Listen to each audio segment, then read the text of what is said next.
We in here. We in here. We are in here. Greetings, all. It's your boy Reborn with another episode of that What's a Reborn podcast. Let's go ahead and get to the particulars now. 2 weeks gone. Last week, like the title said, I was slipping. Not because I just wasn't recording. I was filling in some spots at work, so somebody called out one day and I had to work the whole day. I ain't did that in a minute. Like a whole little 12-hour thing. Oof, it's been a minute. But I wasn't tired or nothing like that until I got home. See, that's when it really fucked me up. When I got to the crib, that's when I finally sat down. I had to walk Boy first. Because I knew he was hurting. Because he didn't know I won't be home for that damn long. I had already took him out in the morning. He was waiting like 2 o'clock. But as soon as I took him, came back in, and as soon as I sat down, I was like, I don't feel like moving. But I was off the next day, so it wasn't that bad. And then another day I had to fill in, the dishwasher. He had a doctor's appointment, and he couldn't make it. So I ain't got no problem with that. Washing dishes, like I said, that's simple work. I'll do that. If I'm getting paid the same, that's truly a breeze for real. So we back. We got the co-pilots up in here. We got that wine, that Roscato. That shit hit nice and cold, boy. Yeah, it's like that. So I'm looking up something right now to make sure I don't fuck nothing up. And along there, in the pilot's wing, we got that water. That water. If it got a little noise with it, it's got a couple of little ice chunks in it.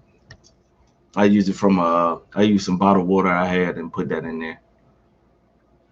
Cause I didn't have space to put my pitcher in the fridge, and I don't drink like lukewarm or room temperature water. That's just not. They say it's better for you. I just can't do it. I just can't take the beverages like that. I just can't. But we in here. We back. I mean, it's glad to be back, man. I enjoy all this, man. This shit is enjoyable. It's pretty good. Let me hit up a person and let them know I'm live. We live.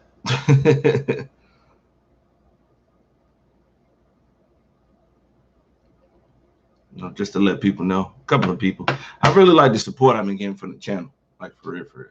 And a big shout out goes to the homie 3MG, a streamer I watch, content creator, funny dude, enjoyable, entertaining, this, that, and the third, man. Just a great dude overall, period.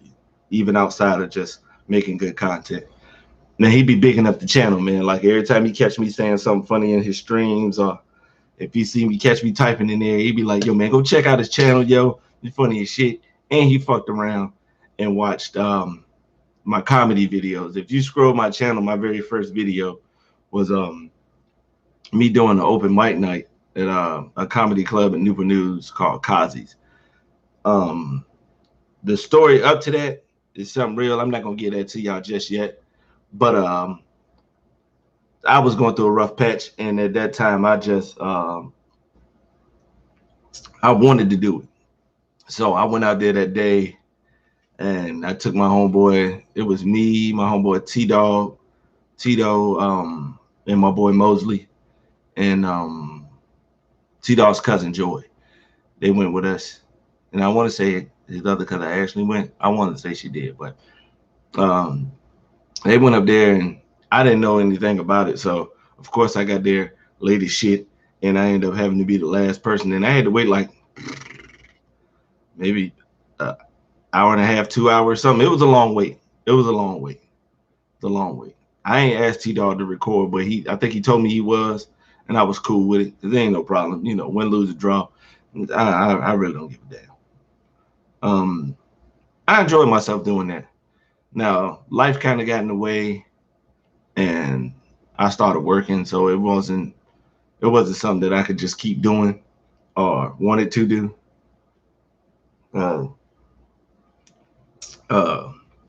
Comedy's always been a part of my life, and I'm gonna get into the history in that in a minute. But just the experience of that, after the long wait, it was cool. I was nervous as shit. Like,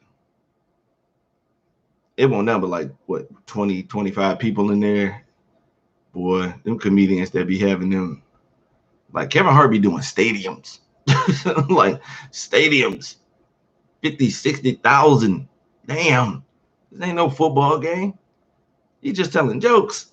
Boy, he's better than me, man. That's why he in the position that he in. But I was nervous as shit. I had fun doing it for a couple of weeks. I did it for maybe about 5 weeks. Yeah. The first three were the actual first three. The first three videos that I have are the first 3 times I went. The fourth time, I stunk. I bombed like shit. And me and T-Dog agreed together, we not gonna load that one up. I didn't get booed or nothing like that, but it was complete silence. So at least I didn't get heckled, but it was boy, them jokes was not hitting. They were just not it that night. And it's funny to me, and waking it, because I didn't think I was saucing nothing like that. A couple people gave me compliments that saw it up there, and I really appreciate it. And the homie told me, I watched he said he watched the videos. He said, oh, so this is how you that quick with it. With the comedy, you so quick to come out with a joke. Ain't no lack. It's just the way I grew up. I grew up on comedy, so that's just how that was. The best performance I had there was not recorded because I went up there by myself that night. Like, I was in a bad spot, so I couldn't drive. So I walked about 20, 30 minutes. Yeah, I walked up there and put up a great one. Man, I killed him. And you only get 5 minutes up there because they got the thing where if you perform well enough in these open mic nights, they'll give you like a 15-minute set. If you 15-minute set in front of somebody, they got headliner, because they have comedians that come up there. It's not really like big names or anything like that, but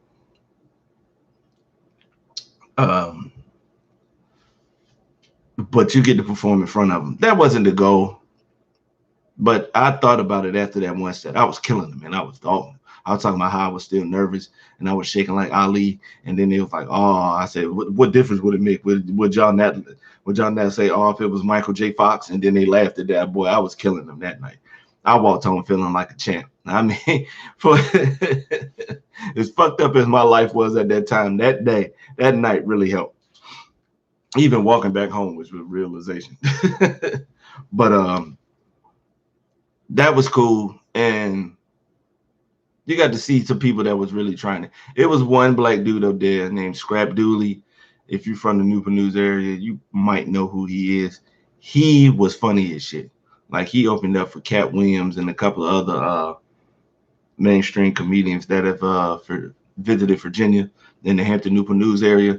He was funny. And I'm pretty sure he was going off the cuff, because I know I was.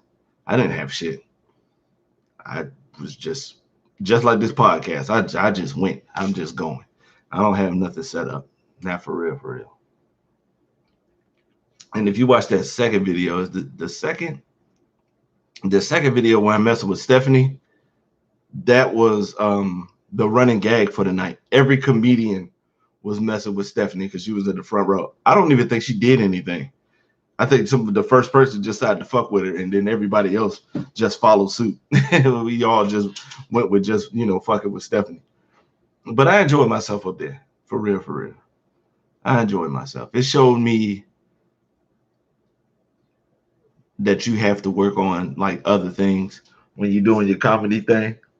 Because, it's a different in making black people laugh than it is white people. And that crowd was mostly white. So, you have to adjust some things. And there wasn't no cussing. I think you could say damn. I think that might have been it. Damn was like the only cuss word. You definitely won't want to say nigga up there. They won't allow that. That won't going down. But It was fun. I'm not gonna lie to you. Depending on the way things go nowadays, I may go back. But I much rather make y'all laugh on the personal level than that. I wouldn't. And that comedy game hard. That comedy game hard. A lot of the people that end up famous, it's taking like 10 to 15 years of just working the regular circuit, the chitlin circuit, just going to clubs all over the country on your own dime, driving and flying and paying your own way to do all that shit. Like the grind is real. I ain't got no problem with that because, due to my genetics, hard working, no problem. I'm going to do that. That ain't no issue. But I don't, not as far as making it. I didn't want that to be my mark. I just wanted to try it. I enjoyed myself, and that was that. Now, I don't know what the future may hold. Some, I may go back. I may take a run at it because I don't give a fuck about my age. I'm 38 right now. I don't give a shit. It's whatever. If you make it, you make it. Whatever it is, I'm gonna just make sure I work hard. You know, give y'all what y'all want. Just like on this podcast, and just to keep going. As long as I'm happy with me, and my peoples are happy with it, I'm good. I mean, they say you shouldn't be worrying about what other people say, but I take into account what my family and my loved ones and my friends may think of me. Because I'm not out here. Now, if I was fucking up or doing some other shit, or if I was backhanded or continually lying or, just fucking up in general, I mean, that's to be expected. But, I'm trying to live that. I don't know if righteous is the right word, but, I'm just trying to be a good dude. That's it. I grew up with my pops being that, and I thought that was cool. So I always just wanted to, just be an honorable, good person, man. I ain't for all the other bullshit, man. That stuff brings too much stress. And with my condition, hell no, I can't deal with that. I don't have no homie gear today. T Public, I got the Drexel Spivey from True Romance. Shout out to Gary Oldman, one of my favorite actors. I enjoyed him in a lot of stuff. I told y'all a couple pods ago, State of Grace with Sean Penn. He was good in that. Kind of stole a couple of the scenes. Some of y'all may remember him as the dude with the swoop, the villain in The Fifth Element. He was good in Sid and Nancy. I really liked him in The Professional. And Drexel Spivey, man, with the True Romance, man, he stole that movie, man. Nothing against Christian Slater, but the good actors in that movie was still in that shit. Like, what's his name? Dennis Hopper had a scene with Christopher Walken, and I thought that was just, man, that was just sauce that back and forth they was doing, man. They was killing that shit. I want to say Brad Pitt in the movie, and he got like a bit role, like real small. But like I said, man, shout out to Gary Oldman. Sid and Nancy, movie about Sid Vicious from the Sex Pistols. I enjoyed that. That's because I like the Sex Pistols, and the story is fucking crazy. Y'all go look that up. I'm not even gonna spoil that. Look up that story and Sid Vicious. Look up the movie. You got all the, you got the whole internet. Because I can tell you this right now, any old movie you want to see is very possible to easily happen. I've literally gone on Google, put in the title of the movie, and just put 1, 2, 3, and then it'll give me a 1, 2, 3 movie sites that I can go on. Of course, you're gonna have some pop-ups if you ain't got your shit correct for the most part, but it ain't nothing that's gonna be detrimental. My laptop, I've had that for about, when did I get that, in 2012? Yeah, 9 years I've had this laptop, and it's still kicking. It ain't no issues or nothing like that. That's one thing, I don't keep shit on it. I don't be saving stuff. Now, if I do get something up there, I usually will. When I used to put music on there, I got some hard drives I can use for that, and I gotta transfer some of the stuff from my hard drive.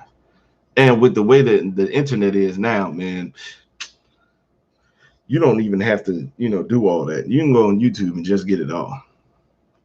I can just go right now and listen to Go listen to the Off the Wall album, or the Mac Homie Pray for Paris. I like that shit. Excuse me. That's what I've been listening to recently. This pimple getting on my goddamn nerves. And I told myself I'm not gonna pop it or fuck with it. But goddamn, this shit look like a failed face tat. Ew. Somebody fucked up my teardrop. But back on the comedy thing, yeah, like I said, I grew up on comedy. Like Pops had no, it was like no holds bar. He didn't shield me away from shit. So it's like a 7 or 8 year old. I was watching Richard Pryor live on stage. The one with Patti LaBelle was up there. She was the opening act, and the dude was trying to take the pictures, and he said, "Sit your ugly ass down." Some people may say that his jokes don't hold up. I don't see it. I don't see that. Them jokes still hold up. Him as the wino talking to Dracula, still funny as shit. The crap game, all that shit. So it was just always, and it was so much stand up. Like it was kind of like how it is now as far as stand up. There's nowhere that you can go where you can't see it. Because you figure we had Comic View, Def Comedy Jam, Star Search had comedians. So you was just getting it all. You was getting black comedians on Comic View. You was getting raw black comedians on Def Jam. You was getting dudes that was funny without, having to, cuss and nothing like that, because you got to change that shit up for Star Search. Also, people on Showtime at the Apollo, Comedy Central would put out people. HBO, they had not only had Def Comedy Jam, they had 30-minute specials and the hour-long specials. So somebody like Chris Rock, I watched the whole thing. Like I watched like every special, the 30-minute special that didn't have a title. That's just what it was, a 30-minute special. Then big ass jokes with the niggas versus black people and Toss Salad Man to Bigger and Blacker to Never like. It's just, it was just so much. And I want to say it was like once a month. Every week HBO had the 30-minute specials, but they also had once a month the hour-long specials, which was cool. So it was always, and then you would catch the comedy movies like the You So Crazies, the other Richard Pryor one where he had the red suit on when he was talking about burning up. What was the other one? Raw and Delirious, stuff like that. Sam Kinison, Dice, it was always available. And then on top of that, you could take that, you figure just on the stand up alone, that's a lot.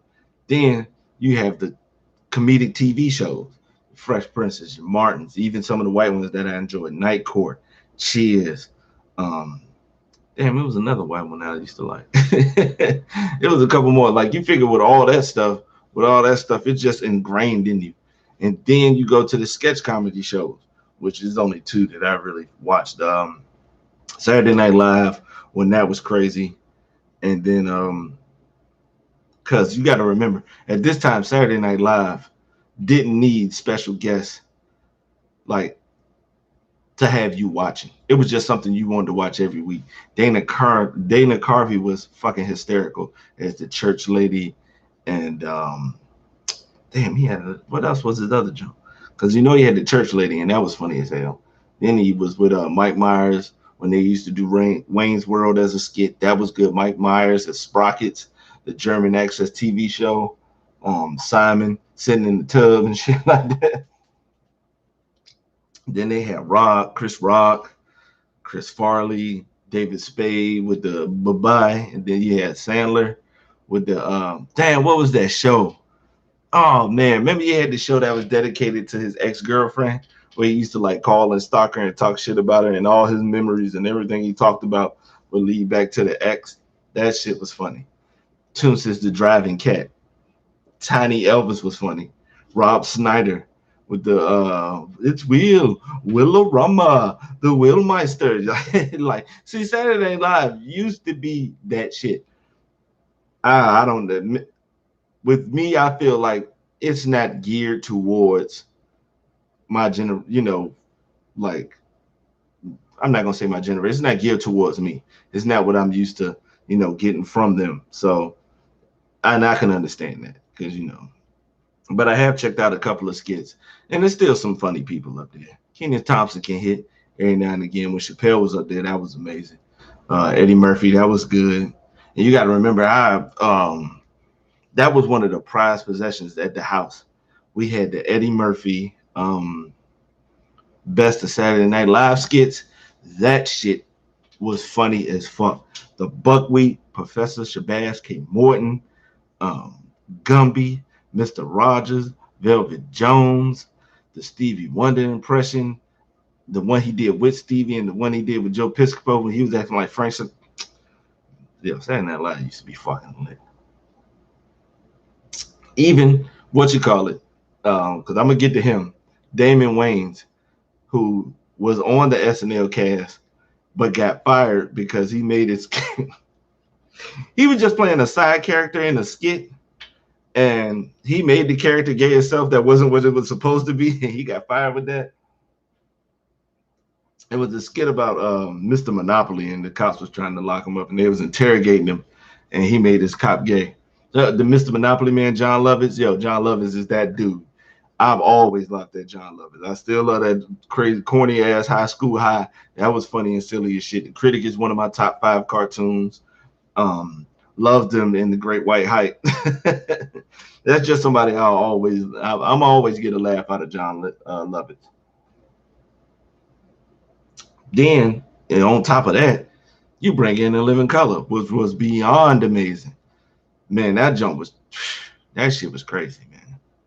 The Living Color was just crazy. It was just so many funny people with so many funny sketches. Like, even if they weren't doing a parody of a celebrity, most of the stuff was still funny. Me and my pops, because I had to run pops up to work today. I had a little car trouble, ain't no big deal. He fixed it, everything good. But he was talking about Frenchie, which is one of my favorite characters on The Living Color. And man, just some of that shit. Anton, the homeless dude, Oswald Bates, man, that's just damn near almost a whole episode in itself. I might just rewatch it just so I can do this shit, just to give myself an excuse. But to come from all that, I was just surrounded by funniness. And my peoples was funny. Pops is hysterical. You figure if I'm funny, he's funnier than me. Mom's is funny as hell. My sister is hysterical. My sister's funny as shit. Like, boy, I'm telling you. So it was just always something. So just to keep up, you got to be quick. You just got to come up with something. And where I grew up at, by the time I got to high school at Heritage High School in Newport News, it was so many funny people there, male and female, teachers and students. It was just every day you would be subject to crowd laughing. And that's something I want y'all to let me know in the comment section. When the last time you laughed hard enough that you was crying? For me, it don't count because I damn near do that shit every day. I'm gonna find something hysterical that's gonna kill me. I'm easy to make laugh. I cannot lie. If you want to feel like you funny, drop a joke by me. Unless it's one of you unmotherfuckers from the Discord. John, I'm looking at you. Young Lynn, I'm looking at you too. We ain't taking that L off your name till you do better on the live. Excuse me. But yeah, I'm easy to make laugh. But high school was just like that. You had to be quick because people was coming for you. I don't give a fuck if you was like, if your gear was clean. A lot of people was clean in school like that. Fresh gear and all that shit. I don't mean nothing. They can say anything. It's always subject to it. Who was most funniest? The Camel. It was the homie named Camel at high school. I played football with him. One of the funniest people I ever met in my life. Just a hysterical dude at all times. I remember I saw him at a club after we had got out of school. This was a couple of years out of high school. And he hit me with the kind of like the Stifler. If you remember in American Pie 1, Sherman was at the party and Stifler walked by and he said, "Sherman, hey, what the fuck are you doing here?" Like, Cam hit me with one of those at a party because it was hood niggas. It was all hood niggas. And he ain't seen me in years. So, and that shit drew him back because he's like, what the fuck is you doing up in here? And like, he damn me up and all that shit. We had a good laugh about it. And that was one of them wild parts. Man, I'm going to get to that one. We're going to have a party show that I'm going to talk about something because I ain't partied as much as some, but I got stories from at least a couple of times out. Something fucking happens every time I go out. Something hysterical. Some real shit happen like every time. Some funny ass shit happen every time. Like, I don't know if it's me, but for me, for my situations, yeah, they always ended up like that. So that was just the thing, man. Funny movies. You figure I just went through stand up, that extensive stand up, sitcoms, sketch shows, and then you have movies that's funny as shit. So I was just always brought up around it. So that was the thing. And albums, comedy albums. Back when it was a thing, I had CDs.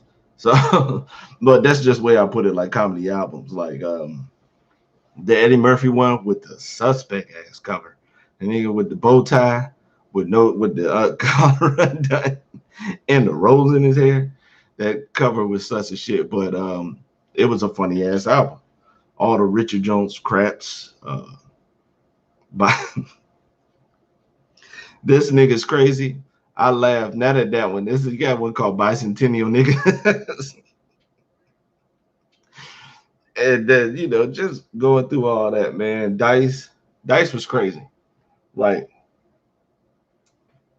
when I say I'm not trying to shit on a current comic, but if they reach a certain like level of fame, it's something that I've seen before. As far as comedians go, it's hard to be as big as Andrew Dice Clay was in the late 80s, early 90s. That's hard. He was humongous. He was selling out the Garden when it wasn't even a thing. And he wasn't like he was on TV or nothing like that. This was just word of mouth through the clubs and some tours that he may have hit. Like, Dice was huge. And he threw that shit away. You hear me? Because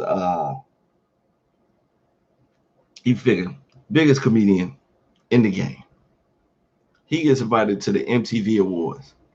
And I want to say it was either Casey Kasem or Dick Clark. One of them told him, go out there and do your thing, but don't do no sex jokes. And don't be vulgar. The first thing he did was came out there with the hickory dickory dock. This bitch was sucking on my cock. And that nigga career died for a while. It died so bad that I didn't see him again till like I saw him on Entourage or maybe a celebrity reality show. But that career had done. It was done. He was still doing good as far as, going to clubs and stuff because people still wanted to pay to see him, and he was still funny. But that selling out the Garden shit, that was dead. Movies, dead. TV shows, dead. Casey Kasem was like that, man. Because I've recently watched a lot of videos on YouTube where the comedians they talking about stealing jokes. And yeah, it's a fucked up practice. I don't agree with it. But policing it is just so damn difficult, man. It's just so damn difficult. There's so many places that you could do comedy. And unless you're in that, on the same show, on the same ticket lineup with the person, you may not even know if he's still a joke. And sometimes you just don't know. If you watch that Chappelle one a couple of months ago when the industry's a monster and stuff like that, he told the story about how he was a young kid. I want to say he was like, 16 or something like that. And the comedian asked to borrow his joke. And he was like, for a gig. And they was like, cool, go ahead, use it. And then when they was on the same lineup, he used it again. He was like, I didn't think you was going to use it again. He was like, I'll give you $50 for it so I can just continue to use it. He was like, I'm only 16. I don't have that much material. I need it. No, you can't have my joke like that. He said, well, I'm just gonna take it. See, that's just like what can he do? I mean, he could take that. If he beats his ass, he still can use that joke. The only way he not gonna use that joke is if you kill him, and you're not gonna fuck up your own career like that just so you can get a joke back. Sometimes you just gotta, take that bullet and just move on and find something else. Sometimes you just gotta hold the L. Because I've seen comedians get revenge for the shit. Freeze Love told the story on the 5150 podcast about how he caught RNSJ using his shit, and he caught him at a club one day and beat that ass. That that didn't stop RNSJ from using the shit. It was just a story about Bill Bellamy and Corey Holcomb. Corey Holcomb called Bill for stealing one of his jokes, so they got on a live together, and just hashed it out. But that's crazy. And let's not forget the classic, the Joe Rogan going on stage on Carlos Mencia. He went on stage on Carlos Mencia and was calling him out. I said, damn, that one was crazy too, because he went on stage right as he was performing and was like, why are you up here? Why are you out here stealing jokes? Why are you doing this? Why are you doing that? I said, damn, that was cold. And Carlos' TV career was done. There weren't a lot of the men. What was that shit called? Mind and Mencia. That shit was dead after that. But you want to know who's one of the worst? And people don't talk about it like that. Dennis Leary. Dennis Leary is a notorious thief, and nobody has bought. He has not been brought to any type of justice. He barely gets call outs. I'm putting him out here like that right now. That song that he became famous for, that he even performed on TV, called "I'm an Asshole," he stole it from Louis C.K. Blatant just stole the shit and garnered fame from it. And then the worst travesty is it was a comedian back in the late 80s, early 90s named Bill Hicks. Very funny, very forward thinking. Like, he was fucking great comedian. Fucked with Bill Hicks. If you look on YouTube, they have a side-by-side comparison of the shit he stole from Bill Hicks, even down to the way Bill Hicks was smoking his cigarettes. And there was no justice for Bill, man. None. Nobody did shit to Leary. I heard people may have said shit and he just shrugged the shoulders at him. And then he just continued to garner fame. He's famous as shit. If you grew up in the 90s, you know who Dennis Leary is. Now, he had some roles in some movies that was decent, but he's still an asshole for that shit. Because he was decent in Draft Day with Kevin Costner, Judgment Night with Cuba Gooding and Emilio Estevez. He was decent in that too. He had a couple of jumps he was all right in. But that still don't take away from the fact that he a fuck nigga for stealing from Bill Hicks. Some people will steal from somebody they know ain't gonna get fame. I ain't gonna steal from a motherfucker just as famous as you. And then try to act like that shit ain't, and then just try to ignore it. Like, shit, he need an ass whooping. Shit. Straight off top. Somebody need to put the pause on him, man. Even to this day. Bill Hicks couldn't defend himself. He passed away. He was a great one too, man. Bill was good. You get a chance, watch Bill Hicks.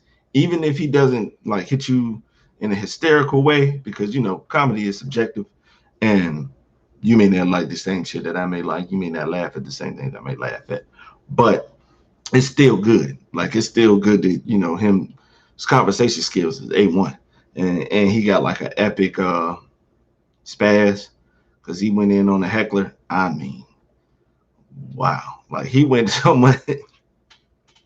Sometimes you see hecklers, and sometimes the response is usually the comedian clowns them and that shit is over. Sometimes comedian clown them and they keep going with it. But this one, it won't no jokes.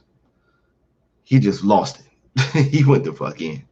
Sometimes you get removed. I've seen comedians remove people. Somebody was trying to heckle Patrice O'Neal at the Laugh Factory in LA. He just got him dismissed. He got him the fuck up out of there. He got him. He told security, come get this motherfucker. Oh, good God. That's tasty, man. Y'all got to get into it, man.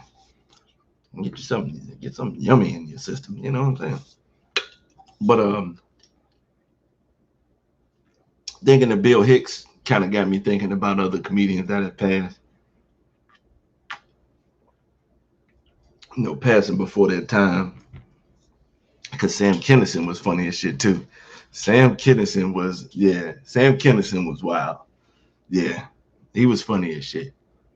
And his background story about him growing up, becoming a preacher and all that.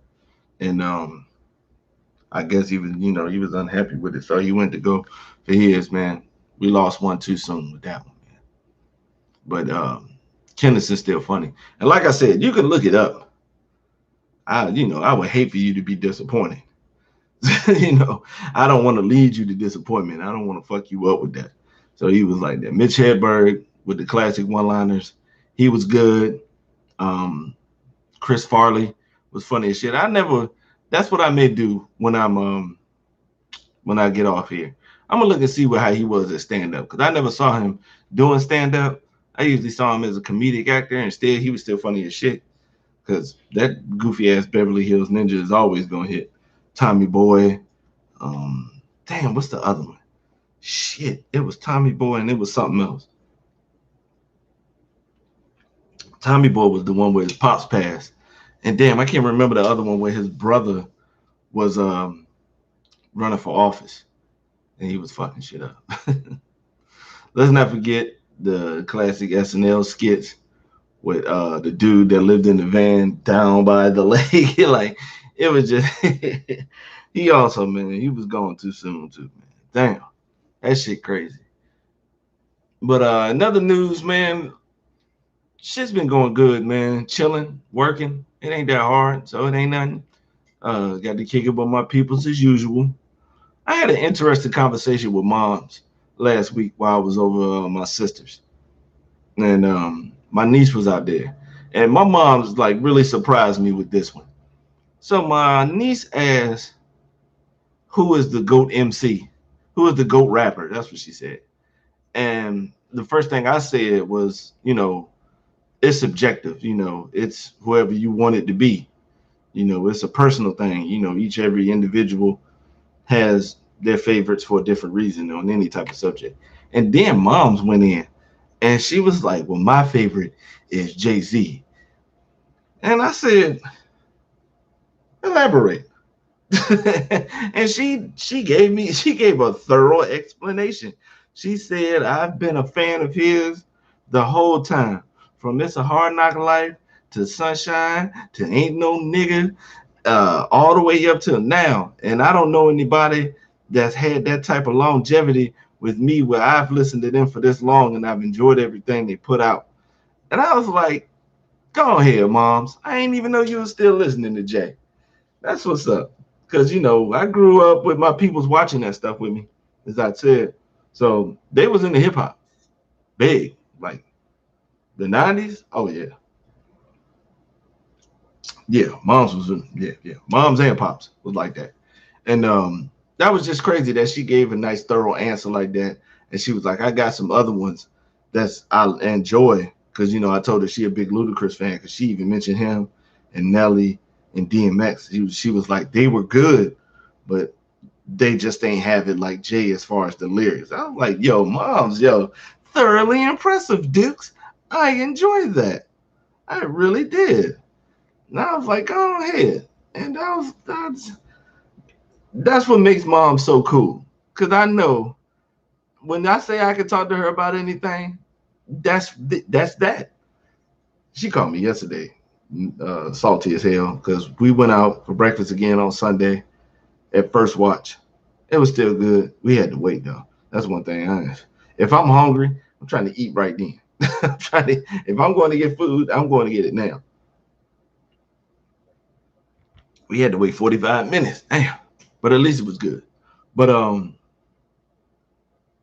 that's the last time I saw her was on Sunday. She called me last night and was like, I ain't hear from you. I was like, I was just waiting on you to call because I know you gonna call, and I'm gonna see you sometime this week, and it's gonna be tomorrow because I'm off today and tomorrow from work.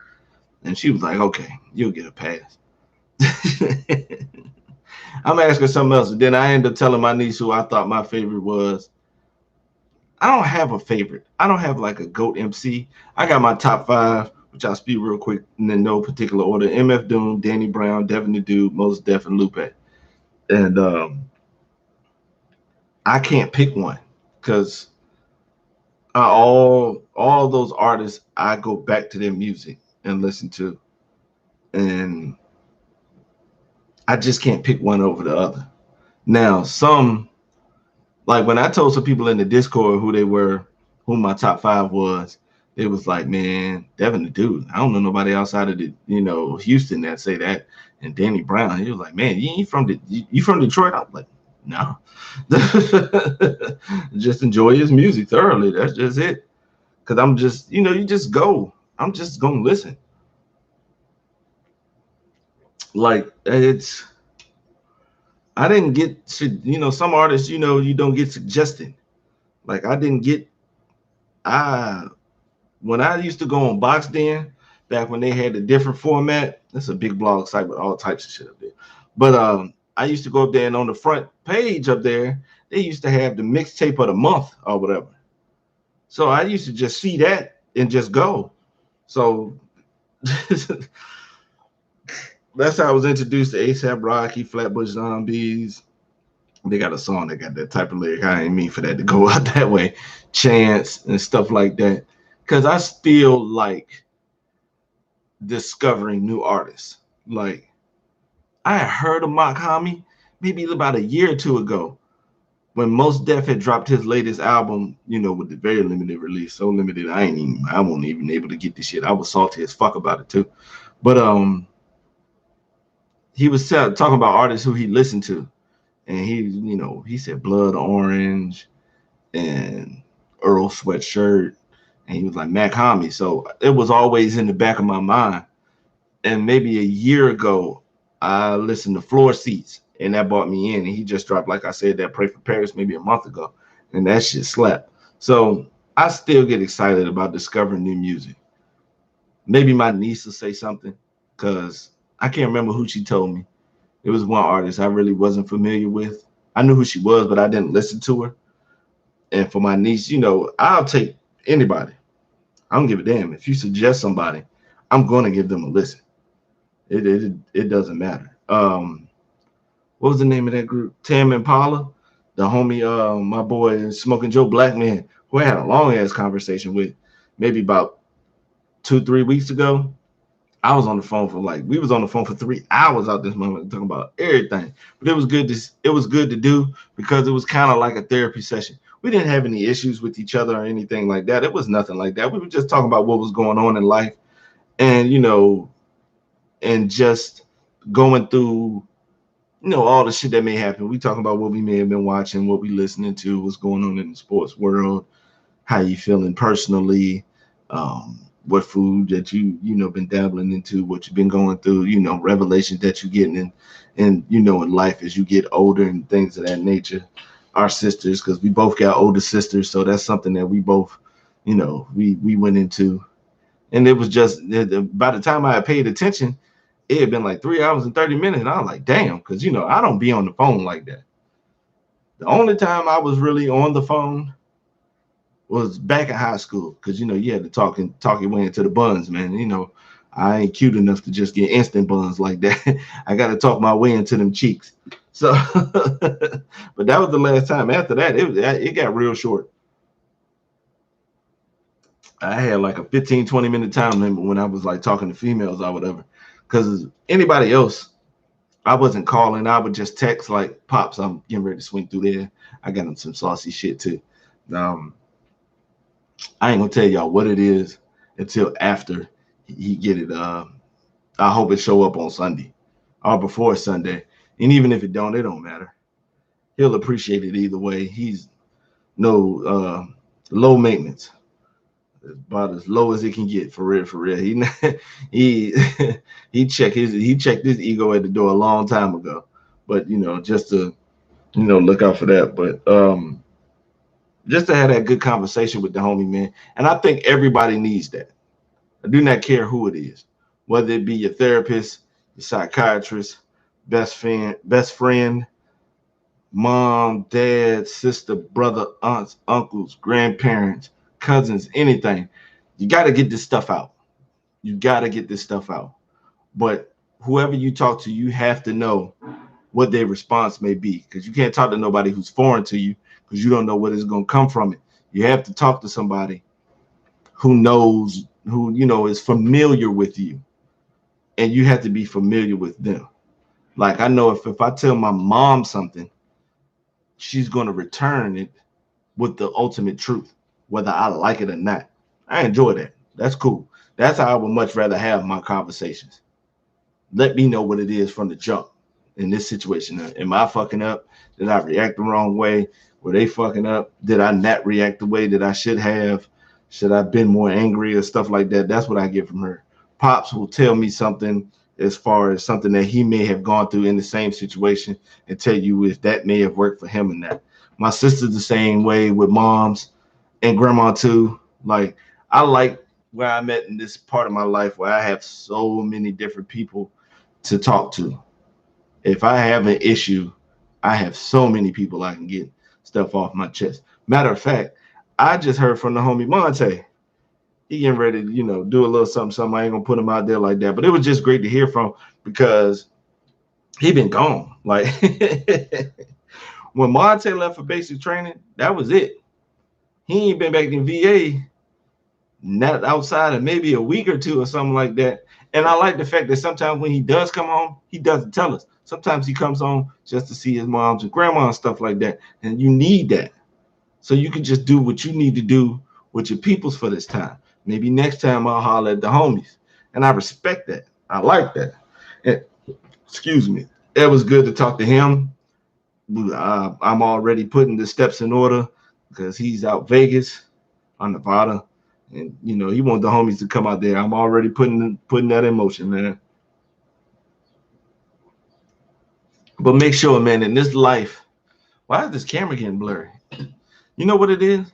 It's this asshole down here hitting the damn table. It's this motherfucking boy down here. He keep hitting the damn table. He fucking up the streams. Now my shit is gonna go ghetto. Now my streams is gonna look ass when I paid for this goddamn camera. my junk shouldn't be looking buns. This shit look like a YouTuber's first video back in 2009 and shit. Stop hitting the damn table, you fucking jerk. But back to what I was saying, it's always good and pertinent to have somebody that you can discuss things with, and for it to be real. Now I know with some of the homies, I may get clown for it. I don't mind that, because most of the time it's funny. My boy Poe, I was dating this girl, and she went to, what is it, CIAA, college basketball tournament down in Carolina. I never went, so I don't know what be going down out there. And he was telling me, and it was hysterical. And he was like, yo, man, you let your girl go down there? Because I'm not the type to try to hold on to nothing or to try to make people do stuff. I ain't got no control over you. You either going to do it or you not going to do it. And that's just the way that is. Like, I remember I was dating this girl, Phillips. That was her last name. I'm going to just use that. And this dude was trying to holler at her. And she turned and looked at me because we was talking or whatever. She said, "You're not going to do nothing to stop this?" I said, "It's not my responsibility to stop it. If you want to talk to him, you're going to talk to him. If you respect me enough and you fuck with me enough to go ahead and tell him, no, thank you, I'm with somebody," all that stuff is relies on you. So whether you talk to homie or you don't, that is your decision.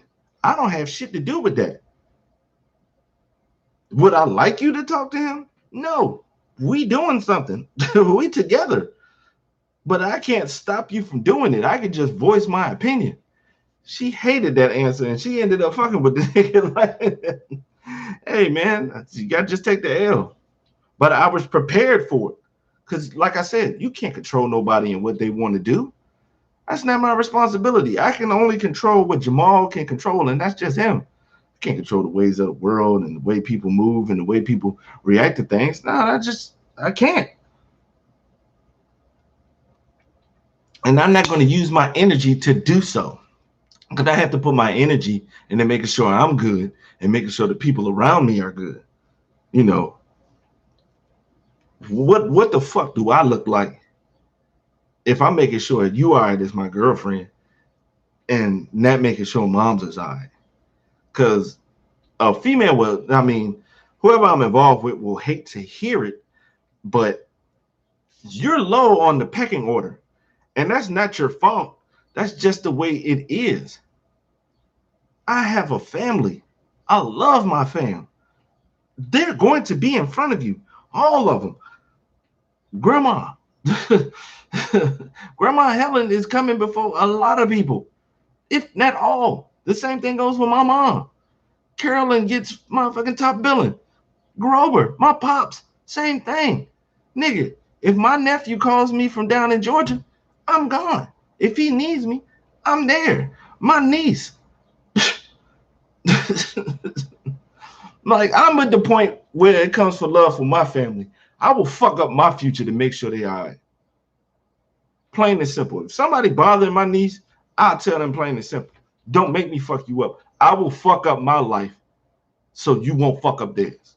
That's just plain. That's just where I'm at with it. And I'm not no tough guy, no gangster, no shit like that. That's just a principle I stand on, and that's just the way that is.